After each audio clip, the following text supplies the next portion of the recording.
Glória a Deus. E bem, desde o começo da minha caminhada cristã, o Senhor, Ele tem sempre me instruído a tudo aquilo que Ele me revelar, a tudo aquilo que eu ver nas Escrituras, a tudo aquilo que Deus queimar no meu coração para escrever. Tudo aquilo que Deus fala para mim, Ele fala assim, escreve, mas não é escreve uma frase, é escreve um texto. Eu já passei horas e horas da minha vida escrevendo livros, escrevendo texto que eu não sei para quê, mas em forma de obediência eu sempre fiz. E o Senhor, recentemente, Ele tem ministrado no meu coração, na verdade Ele tem ministrado no meu coração uma sequência, e essa sequência é a que eu quero falar para vocês hoje. E irmãos, quando o Senhor me falou essa sequência, eu falei, isso aqui não liga uma coisa com outra, como assim, Deus? Deus falou assim, calma. E o Senhor falou ainda mais, e antes de receber esse convite, Ele falou, ainda você vai falar isso para a igreja. Eu falei, ai não, Deus. E irmãos, quando a gente começa e obedece aquilo que Deus tem pra gente, a gente começa a falar, pra quê? Por que eu vou escrever? Por que eu vou passar horas da minha vida escrevendo? Mas é por momentos como esse que a gente entende aquela obediência, entende aquilo que Deus falou pra gente. Porque deixa eu te falar uma dica para você, irmão. Eu tenho certeza de que Deus está falando para você várias coisas. Ele está te dando um norte e está te falando coisas que parecem estranhas, parece confusa a primeiro momento. Mas irmão, calma, uma hora vai fazer sentido, só obedeça. Porque quando você é fiel no pouco, Deus te põe sobre o muito, amém? E a sequência que Deus colocou no meu coração é Tiago, chuva, Tiago, Êxodo, Hebreus, Êxodo e Joel. E fala para o irmão que está do seu lado, calma. Irmão, vai dar certo, vai sair uma palavra daqui, amém? Então, para começar, eu gostaria que você fosse lá para Tiago, no capítulo 5, a partir do verso 7. E pessoal da mídia, eu vou estar lendo na versão NVT, amém? Então, se você puder projetar também nessa versão. Mas irmãos, acompanha também na sua Bíblia, amém? E a palavra de Deus diz o seguinte: por isso, irmãos, sejam pacientes enquanto esperam a volta do Senhor. Veja como os lavradores esperam pacientemente as chuvas de outono e da primavera. Com grande expectativa, aguardam o amadurecimento de sua preciosa colheita. Sejam também pacientes, fortalecem seu coração, pois a vinda do Senhor está próxima. Claramente, Tiago aqui ele está fazendo uma analogia entre o lavrador e uma pessoa que espera com paciência a volta do Senhor. Ele está dizendo que o lavrador ele espera. Irmãos, a gente está falando aqui de 2000 anos atrás. A gente não tinha irrigação, a gente não tinha irrigação automática. O solo, eles dependiam daquela chuva para a colheita. Ou seja, eles dependiam daquilo para o sustento e para o alimento deles. E Tiago está falando para a igreja daquele século, falando assim, sejam pacientes como um lavrador, que ele espera as chuvas de outono e as chuvas de primavera. Ou em algumas versões vai estar como as primeiras e as últimas chuvas, ou como a gente olha para o Antigo Testamento, as chuvas temporã e as chuvas serôdia. Irmãos, o que são essas chuvas? A chuva temporã, a chuva de outono, são a primeira chuva, aquela que prepara para a colheita, aquela que prepara para você lançar o seu pão sobre as águas, assim como o pastor Diego ministrou aqui. E também, a partir de março e abril, começam as últimas chuvas, sendo conhecidas como a chuva serôdia. Essas últimas chuvas servem para amadurecer o grão que atinge sua maturidade, ou seja, essa chuva é a que prepara o grão para a sua maturidade e para a sua colheita. Irmãos, aqui Tiago, ele está falando sobre como fortalecer o seu coração para viver por essa expectativa. Qual a expectativa? A volta do Senhor. E nós sabemos que Tiago, ele estava falando aquilo há mais ou menos 2000 anos atrás. Ele estava falando, sejam pacientes e vivam com essa expectativa. Anseie por esse desejo, mas sejam pacientes, fortaleça o seu coração, porque a volta do Senhor está próxima. Mas hoje, irmão, hoje não é uma pregação sobre escatologia, não é uma pregação sobre a volta do Senhor, mas sim sobre a chuva. Vamos estar preparados, porque a chuva do Senhor está vindo. A gente tem que ser preparado e paciente como esse lavrador que espera as primeiras e as últimas. Irmãos, o que eu quero falar sobre essa noite é sobre avivamento. Irmãos, é importante a gente está preparado e ter o coração preparado para a chuva que há de vir. Irmãos, temos diversas promessas sobre a nossa igreja. Passa quinta-feiras, passa sábados, passa domingos, e a gente vê pregador atrás de pregador declarando profecias sobre esse lar, profecias sobre essa igreja, profecias sobre a nossa igreja. E o que nós estamos fazendo com isso? Irmão, semana passada, o ministro de louvor estava aqui, ele falou uma coisa que aquilo ali impactou meu coração. Ele falou o seguinte: irmãos, vocês vão viver algo como Atos 2, ou maior que isso. Irmãos, eu quero viver com essa expectativa. Eu quero viver com a expectativa dessa chuva. Irmãos, falar sobre avivamento, se é a primeira vez que eu estou aqui hoje, falar sobre avivamento, não é uma tarefa fácil, mas a partir do momento que eu estou aqui pregando, Deus já pregou isso comigo no meu lar, Deus já falou comigo no meu coração, e hoje eu sinto confiança, porque, como eu falei, existem milhares de pessoas melhores do que eu, mas é a graça de Deus que me coloca para estar aqui hoje. Aleluia. Irmãos, já temos diversos avivamentos ao longo da história. A gente se olha para o livro de Atos, a cada capítulo é um milagre diferente. A gente foi vendo avivamentos e vários acontecendo ao longo dos séculos na história da igreja. Irmãos, se a gente olha para os avivamentos, às vezes a gente vê uma coisa comum no fim de todo avivamento: não prepararam a igreja para o que estava vindo em seguida. Não prepararam a igreja e não explicaram para os jovens e para as pessoas que existe, e é um Deus que fez, que faz e vai fazer. Irmãos, e hoje eu quero te ensinar a fortalecer o coração e se preparar para a chuva que há de vir. Irmãos, e como se fortalecer e como se preparar? Tiago, no próprio capítulo, ele nos explica. Se a gente correr um pouquinho lá para o verso 13, eu vou ler aqui para poupar tempo. Tiago vai dizer o seguinte: algum de vocês está passando por dificuldades? Então ore. Alguém está feliz? Cante louvores. Alguém está doente? Chama os presbíteros da igreja para que venham e orem sobre ela e unja com óleo. Em nome do Senhor, essa oração de fé curará o enfermo, e o Senhor o restabelecerá. E se cometeu algum pecado, será perdoado. Portanto, confessem seus pecados uns aos outros e orem uns pelos outros para serem curados. A oração de um justo tem grande poder e produz grandes resultados. Elias era humano como nós, e no entanto, quando orou insistentemente para que não caísse chuva, não choveu durante 3 anos e meio. Então ele orou outra vez, e o céu enviou chuva, e a terra começou a produzir suas colheitas. Irmãos, o que é avivamento? Avivamento é quando Deus decide agir no meio de um povo, no meio de uma região, no meio de um local. Irmãos, se a gente estuda a história dos avivamentos, a gente vai ver também uma coisa em comum: pessoas clamando, pessoas buscando, pessoas sedentas. Às vezes era uma. Se a gente olha para o avivamento do país de Gales, a primeira reunião onde estourou o avivamento era uma reunião onde só tinha 18 pessoas, e depois dali, o final do avivamento, a gente tinha 100 mil pessoas convertidas naquele país. Irmãos, Tiago, ele nos instrui nesses versos como fortalecer nosso coração. Se você está triste, com dificuldade, ora. Se você está feliz, canta louvores. Se você está doente, os irmãos vão ir orar por você. Se algo acontecer, ore. Irmãos, eu amo a Bíblia porque a Bíblia é rica em detalhes. Tem uma parte aqui desse versículo que ele diz o seguinte: Elias era humano como nós.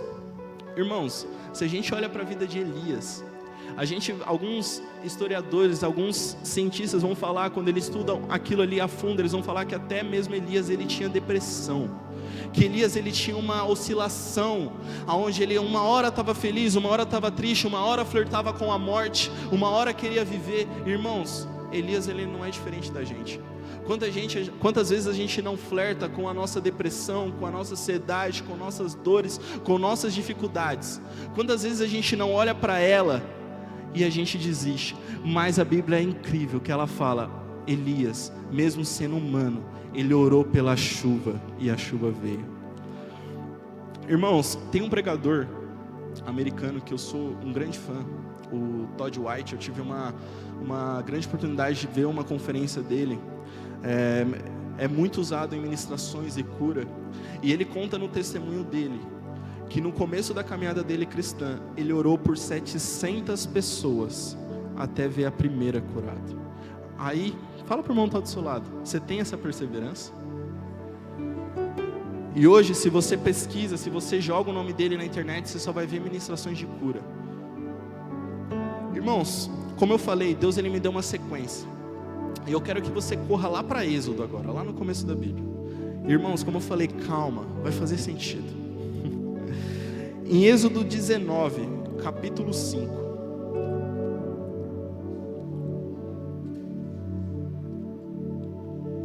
E a palavra de Deus diz o seguinte: agora, se me obedecerem e cumprirem minha aliança, serão meu tesouro especial dentre todos os povos da terra, pois toda a terra me pertence. Serão meu reino de sacerdotes, minha nação santa. Essa é a mensagem que você deve transmitir ao povo de Israel. Irmãos, o que significa ser sacerdote? Em linhas gerais, ser sacerdote é você ser um representante de um povo em atos religiosos. Tiago, ele nos ensina indiretamente o que é ser um sacerdote. Indiretamente ele nos mostra que é você orar, que é você ir e orar pelo seu irmão, é você clamar pelo outro, é você estar disposto a estar pela vida do outro. Irmãos, aqui claramente a gente vê um desejo de Deus, a partir de se o povo obedecer os mandamentos do Senhor, serão um reino de sacerdote e uma nação santa. A gente vê claramente uma condição e um desejo. Irmãos, antes de mais nada, eu só quero explicar para você o que é ser um sacerdote. Como eu falei, Tiago ele nos ensina de forma indireta o que é ser um sacerdote. Mas eu vou também te mostrar no Novo Testamento, num versículo que explica também a mesma coisa que eu acabei de falar. E vai estar lá em Hebreus capítulo 5, no verso 1. E, irmãos, esse texto, ele vai estar falando diretamente sobre o sumo sacerdote. Mas, irmãos, a diferença entre os dois é só o sumo, brincadeira. Existe uma diferença que é que o sumo sacerdote, o sacerdote comum, ele podia o sumo sacerdote podia realizar os deveres comuns do sacerdote, mas sua principal função era uma vez por ano, no dia da expiação, entrar no Santo dos Santos, e lá ele oferecia sacrifício pelos seus próprios pecados e pelo pecado do povo, funções que os demais sacerdotes não faziam. Irmãos, então o sumo sacerdote, o sacerdote, ele tem funções em comum. Apenas o sumo sacerdote, uma vez por ano, ele entrava nesse Santo dos Santos e oferecia sacrifício pelos pecados dele e pelo pecado do povo. Então, lá em Hebreus capítulo 5, no verso 1, vai dizer o seguinte: todo sumo sacerdote é um homem escolhido para representar outras pessoas nas coisas referentes a Deus. Ele apresenta ofertas e sacrifícios pelo pecado e é capaz de tratar com bondade os ignorantes e os que se desviam, pois está sujeito às mesmas fraquezas. E por isso que precisa oferecer sacrifícios pelos próprios pecados, bem como o pecado do povo. Irmãos, em linhas gerais, isso que é ser um sacerdote. Claramente Hebreus, se você pegar todo o livro de Hebreus, ele tem um direcionamento de explicar qual que era a obra sacerdotal que Jesus ele veio fazer na terra. Jesus, a gente sabe que ele veio expiar nossos pecados, ele veio morrer por mim e por você, e Hebreus ele tenta explicar o que foi essa obra sacerdotal que Jesus fez na nossa vida. Porque Jesus ele era tanto rei, mas Jesus também era sacerdote. E a gente vai ver, se a gente voltar um pouco no capítulo 4, no verso 14, que diz o seguinte: visto portanto que temos um grande sumo sacerdote, que entrou nos céus, Jesus, o Filho de Deus, apeguemo-nos firmemente àquilo em que cremos. Nosso sumo sacerdote entende nossas fraquezas, pois enfrentou as mesmas tentações que nós, mas nunca pecou. Assim aproximemo-nos com toda a confiança do trono da graça, onde receberemos misericórdia, encontraremos graça para nos ajudar quando for preciso. Agora eu vou pular lá para o capítulo 5, no verso 7. E diz o seguinte: enquanto Jesus esteve na terra, ofereceu orações e súplicas, em alta voz e com lágrimas, àquele que podia salvá-lo da morte, e suas orações foram ouvidas, por causa da sua profunda devoção. Embora fosse filho, aprendeu obediência por meio do sofrimento. Com isso foi capacitado para ser o sumo sacerdote perfeito, e se tornou fonte de salvação eterna para todos que lhe obedecem, e Deus o designou sumo sacerdote segundo a ordem de Melquisedeque. Irmãos, Jesus ele está nos ensinando como é ser um sacerdote, que é oferecer orações, que é oferecer lágrimas, aquele único que pode nos salvar. Jesus é nosso exemplo. A gente vive nossa caminhada cristã para ser parecido com Ele, a se tornar uma estatura perfeita do varão perfeito que é Cristo. A gente vive nessa expectativa todos os dias. É por isso, irmão, que a gente está aqui, porque a gente quer se parecer com Jesus. E Jesus é o melhor exemplo que nós temos, como é ser um sacerdote. Como eu falei lá no começo, o avivamento virá se há um povo clamando, um povo orando. É por isso que eu vim falar também, que nós somos uma nação de sacerdotes. Irmãos, Jesus, essa é uma frase que eu peguei de um livro que eu amo muito, um livro chamado Manso e Humilde. E essa frase me impactou. Ela diz o seguinte: Jesus não é um super-homem sem pecado, mas Jesus é um homem sem pecado. Irmãos, quando a gente lê aqui no capítulo 4, que diz que o nosso sumo sacerdote entende nossas fraquezas, pois enfrentou as mesmas tentações. Irmãos, nós como humanos, e Jesus também como humano que desceu na terra por nós, para morrer por nossos pecados, nós enfrentamos tentações, nós enfrentamos dificuldades.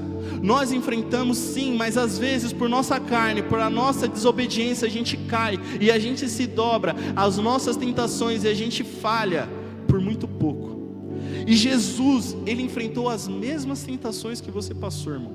A mesma coisa que você está passando, Jesus passou. Irmãos, Ele nunca se dobrou, ou seja, Jesus Ele entende o fim, o final de tudo aquilo que você está passando. Ele passou por tudo, irmãos. Não tem algo que Jesus não entenda. Não tem algo que você vai passar que Jesus não entende. Jesus, Ele caminha do lado a lado com você. O coração de Jesus está interligado com o seu coração. Irmãos, voltando aqui para Êxodo.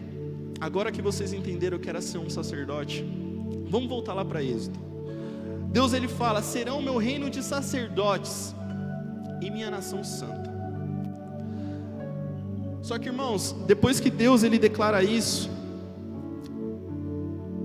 a Bíblia nos conta que o Senhor desceu sobre o topo do Monte Sinai.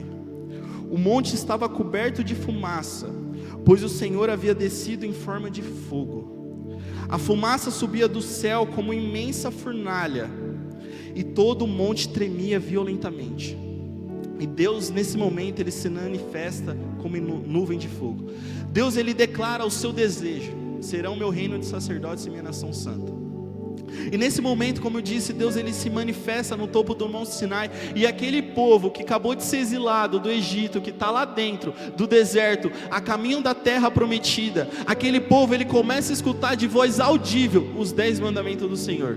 Irmão, imagina, Deus está falando: vocês serão meu reino de sacerdote, se apeguem na minha presença, vocês vão receber algo. E Deus está lá clamando em forma de trovões, e o povo está escutando de voz audível os 10 mandamentos. Irmão, você consegue imaginar o nível de glória que aquele povo estava experimentando? Só que, irmão, sabe o que o povo faz? E sabe o que o povo fez? E ele não é muito diferente da gente. Lá em Êxodo capítulo 20, no verso 18, conta o seguinte: quando o povo viu os trovões e o som forte da trombeta, e quando viu o clarão dos raios e a fumaça que subia do monte, ficou à distância, tremendo de medo. Disseram a Moisés: fale você conosco e ouviremos, mas não deixe que Deus nos fale diretamente, pois morreríamos. Peraí. Então Deus ele fala que o povo será um reino de sacerdote e uma nação santa. E Deus se manifesta sobre aquele povo. E quando o povo vê tamanha glória, o povo fala para Moisés: Moisés, é o seguinte, se a gente ficar nisso aqui, a gente vai morrer. Faz o seguinte, vai lá no meu lugar e morre para mim. e morre lá e fala com Deus: se você voltar, a gente te escuta. Em outras palavras, o povo está falando isso. Irmãos, evangelho é um evangelho de entrega, de morte para nós mesmos. Nós, diariamente, a gente tem que tomar nossa cruz e morrer. E aquele povo, ele não decidiu morrer. Quantas das vezes a gente não senta numa cadeira e a gente fala: o dízimo está pago, a oferta está pago, deixa lá o pregador, deixa lá o pastor, deixa lá o irmão morrer por mim, e eu fico aqui só recebendo. Irmãos, hoje é um chamado para que a gente vá e morra. A gente entre na presença do Deus e fala assim: Deus, ninguém mais, é eu que vou entrar, eu que vou adentrar na tua presença, Deus. Eu estou decidido a ver essa nuvem de glória.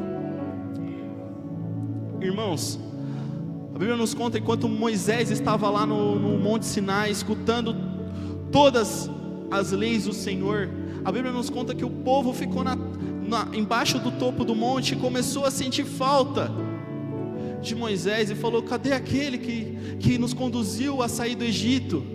E a Bíblia nos conta, irmãos, que o povo, eles criam e constroem um bezerro de ouro. Quando eu li a primeira vez, eu falei assim: eu acho que eles construíram outro Deus, né? Eles pensaram em outra pessoa, mas não. Aquele povo construiu um bezerro de ouro, imaginando que aquele bezerro de ouro era o próprio Yahvé, era o próprio Senhor que tinha os tirado do Egito. Irmãos, quantas vezes a gente não coloca o Senhor dentro de uma caixa, dentro de uma imagem, que a gente acredita que Deus é dessa forma, e a gente fala assim: Deus tem essas qualidades, isso aqui Ele não tem, esse é isso, Ele é aquilo, e a gente limita Deus a uma imagem. Aquele povo fez a mesma coisa. Por quê? Porque a gente só conhece o Senhor quando a gente tem intimidade, e aquele povo, quando teve a oportunidade de ter intimidade, eles não decidiram morrer, eles decidiram ficar, e naquela cabeça eles tinham algo. Eles falaram assim: a gente tem esse Deus, o Deus, Ele é desse jeito, Ele tem essa forma, Ele tem essas características, esse é o meu Deus que tirou do Egito, esse é meu Yahvé. Irmãos, a gente só conhece o Senhor se a gente decide morrer e entrar na presença dEle. E por que, irmãos, eu fui lá em Hebreus e contei sobre o sumo sacerdote Jesus, irmãos? Porque agora, a gente sabe o final da história, a gente sabe o que aconteceu com o povo, a gente sabe que essa vontade do Senhor, que era ter uma nação de sacerdote, infelizmente ela não se cumpriu.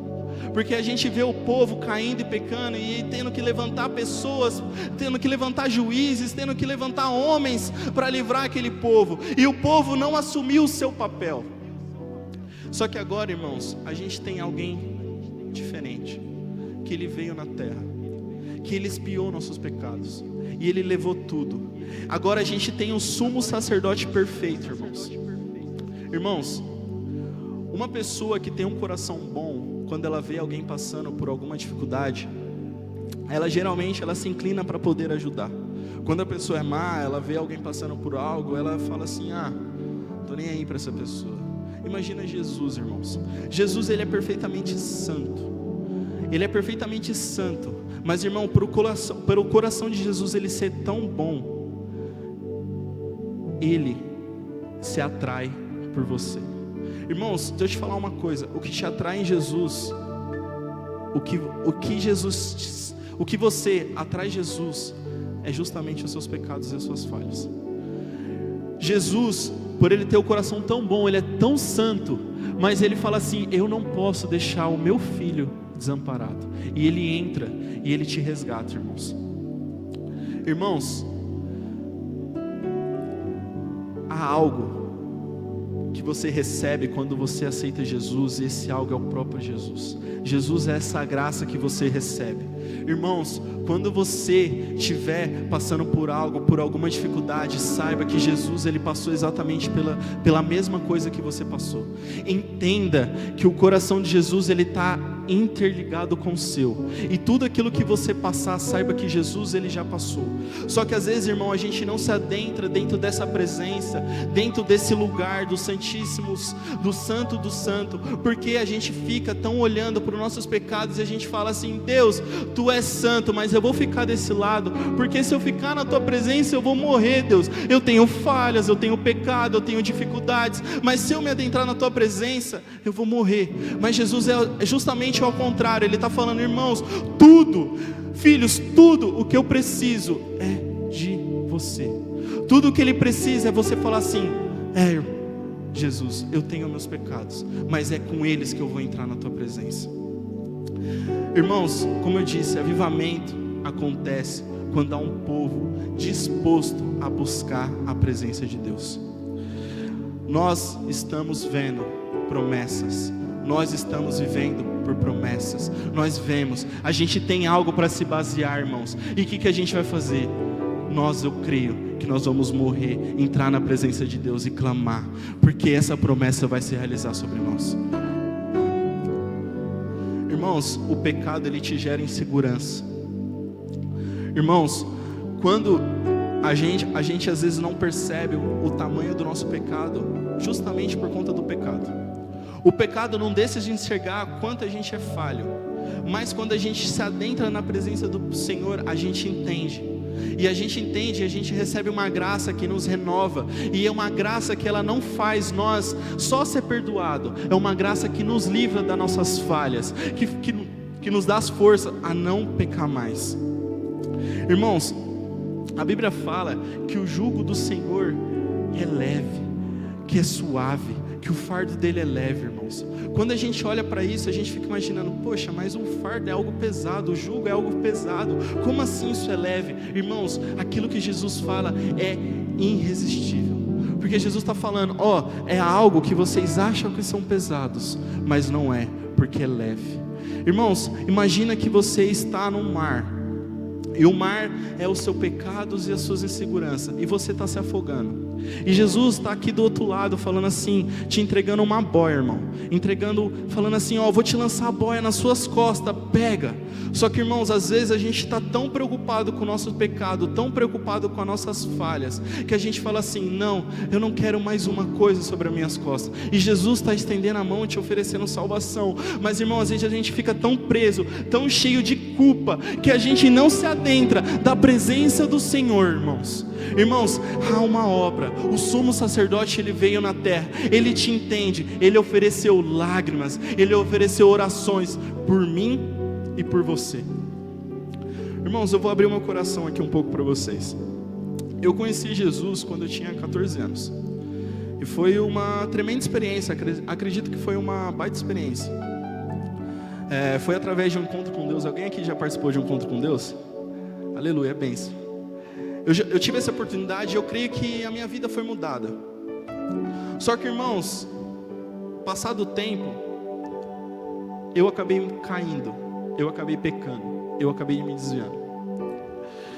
E quando eu voltei para os caminhos do Senhor, eu experimentei algo que eu nunca vi na minha vida. Eu experimentei algo que foi algo surreal, irmãos. Eu lembro, irmãos, que eu estava no meu quarto, ajoelhado. Eu ainda não tinha nem entrado aqui na Lagoinha. Eu estava ajoelhado para Deus. E as únicas coisas que eu conseguia oferecer para Deus eram meus pecados, a minha depressão, a minha ansiedade, as minhas falhas. E eu só conseguia entregar isso para Deus. E naquele momento eu lembro de Deus, Ele me envolvendo com Tua glória. Irmãos, por um momento eu falei: Deus, eu vou morrer na Tua presença. Mas aí Jesus, Ele começa a tirar as escamas, Ele vai te fazendo novo, Ele vai te restaurando. Aí teve uma vez que eu estava indagando Deus, eu falando: Deus, por que lá atrás eu não recebi tamanha presença? Porque eu não experimentei de algo tão grande que nem eu experimentei agora? E Jesus, Ele me lembrou que quando eu tinha 14 anos, eu não me adentrava na presença de Deus, e eu imaginava, e eu falava para mim mesmo, nunca em voz audível, mas eu imaginava que Deus, Ele não precisava ter passado por tudo aquilo, que Jesus não precisava ter passado tudo aquilo por mim, porque eu não tinha falhas. Olha o nível da minha imaturidade.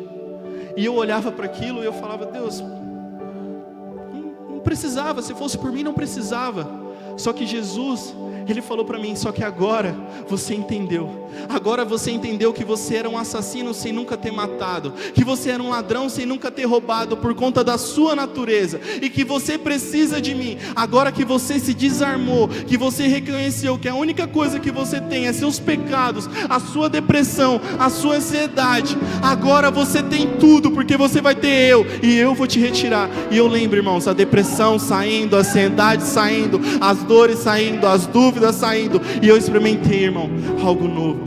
Eu experimentei algo como eu nunca tinha experimentado na minha vida. Um abraço me envolveu, um avivamento pessoal chegou na minha vida, e algo me transformou, irmãos. E como eu nunca tinha passado antes, eu comecei a passar e comecei a falar assim: é isso, Deus. Não é pela minha força, não é pelos meus braços, mas eu decido entrar e morrer na tua presença, porque é isso que me basta.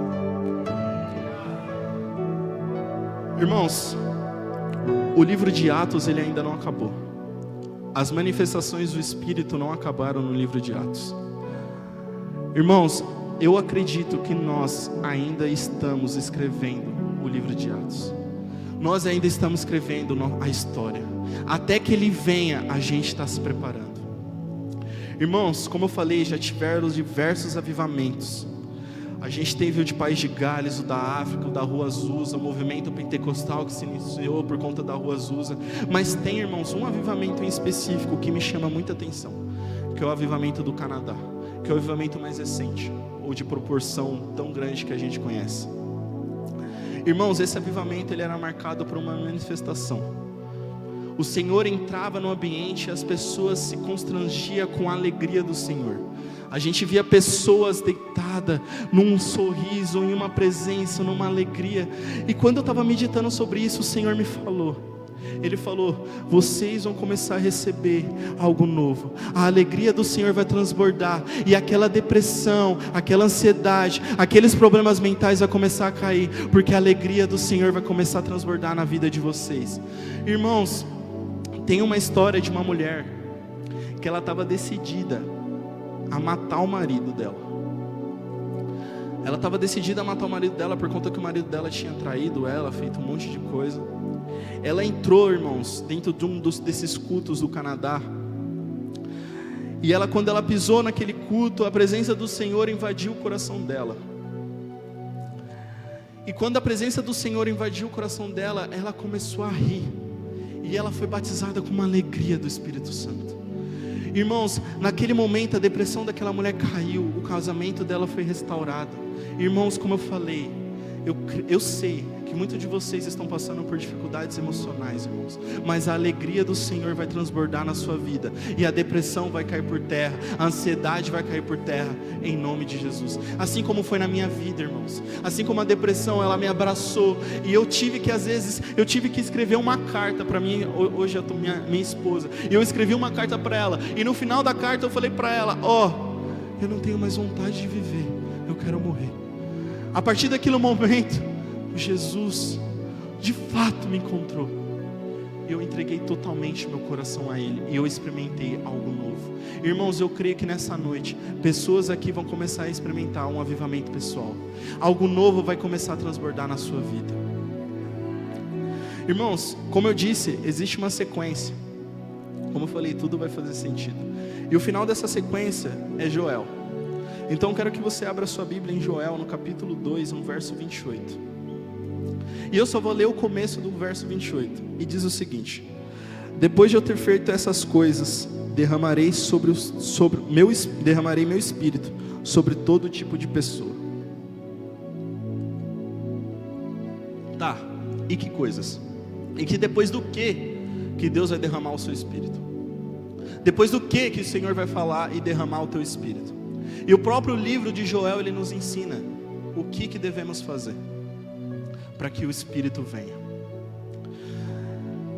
Vai estar lá em Joel capítulo 2 também, no verso 12. Até minha Bíblia, ela tem até em negrita, sim, que vai estar assim: chamado ao arrependimento. Eu até quando eu estava escrevendo isso, eu até coloquei o título assim: avivamento, chamado para o arrependimento, que eu gosto de dar nome aos meus textos. E a partir do verso 12 diz o seguinte: voltem para mim de todo o coração, venham a mim com jejum, choro e lamento. Não rasguem as suas roupas em sinal de tristeza, rasguem o coração. Voltem para o Senhor seu Deus, pois Ele é misericordioso e compassivo, lento para se irar e cheio de amor. Está pronto a voltar atrás e não castigar. Irmãos, o avivamento acontece depois do arrependimento. Depois do arrependimento a gente começa a enxergar e a gente começa a receber algo novo. A gente vê Jesus vindo na terra e preparando as pessoas para se arrependerem. A gente vê João Batista preparando o caminho para as pessoas se arrependerem. E depois daquilo a gente sabe que esse texto de Joel a gente vai ler em Atos 2. A gente sabe, mas deixa eu te falar um segredo. Aquilo que aconteceu em Atos 2 ainda não acabou. Ainda há algo novo, ainda há chuva, irmãos, ainda há chuva. Um lavrador espera as primeiras e as últimas chuvas. Ainda há chuva, ainda há chuva. E aí, depois dessas coisas, acontece lá, eu vou só dar uma pausa aqui no verso 23, que vai falar: alegrem-se vocês que habitam em Sião, exultem no Senhor seu Deus, pois Ele envia a chuva na medida certa. As chuvas de outono voltarão a cair, e também as chuvas de primavera. As chuvas voltarão a cair. Lá no verso 28, então depois que eu tiver feito essas coisas, derrama Espírito sobre todo tipo de pessoa. Seus filhos e suas filhas profetizarão, os velhos terão sonhos e os jovens terão visões. Naqueles dias derramarei meu Espírito também sobre os servos e as servas. Farei maravilhas nos céus e na terra, sangue, fogo e colunas de fumaça. O sol se escurecerá e a lua se tornará vermelha como sangue, antes que chegue o grande e terrível dia do Senhor. Mas todo aquele que invocar o nome do Senhor será salvo. Irmãos, arrependimento. Eu te mostrei aqui em Hebreus o que Jesus fez e como Ele te permite entrar no Santo dos Santos e você ser um sacerdote e você começar a orar e começar a clamar. Mas vem, irmão, como Joel falou aqui e descreveu, com o coração rasgado. Irmãos, aí no seu lugar mesmo, antes dos ministros de louvores começar a ministrar, eu quero que você dê espaço para o Espírito Santo ministrar no seu coração. Dá espaço para Ele, começa a ser sensível ao que o Espírito Santo está colocando no seu coração. Eu tenho certeza que tem irmãos aqui, o Espírito Santo está falando, perdoa. O Espírito Santo está falando, libera perdão. O Espírito Santo está falando, se arrependa. O Espírito Santo se entrega, saia daquela vida pecaminosa. O Espírito Santo, aquela presença do Senhor está te dominando. Irmãos, começa a receber e começa a ser sensível ao Espírito Santo nesse momento, a voz que Ele está falando, e seja obediente àquilo que o Espírito Santo está falando. Irmãos, a gente vai se colocar de pé agora, mas a gente vai sim começar a rasgar o coração na presença do Senhor. A gente vai mostrar para Deus que não é só promessa, a gente vai viver essas experiências. Irmãos, comece a clamar por algo novo, comece a orar pelo aquilo que Deus colocou no seu coração nesse momento. Pai, meu amigo Jesus, eu tentei, Pai, mas se o Senhor não vivificar a Tua palavra no coração dos meus irmãos, Pai, tudo será em vão, Pai. Pai, nós estamos dispostos a guardar e rasgar a nossa vida, Pai, na Tua presença, Pai. Pai, estamos na iminência, Pai, e queremos ver ela, Pai. Estamos sedentos, Pai, pelo Teu mover. Estamos sedentos, Pai, pelo Teu mover. Libera através de nós, faz através de nós. Usa esses jovens que estão aqui hoje, Pai. Mas, Senhor, nós queremos apenas Te contemplar. Pai, derrama e vem, Pai, mostra, Pai, a Tua face, mostra a Tua glória, Pai. Queremos, Pai, Te contemplar. Ah, Espírito Santo, Tu tens liberdade sobre esse ambiente. Aleluia.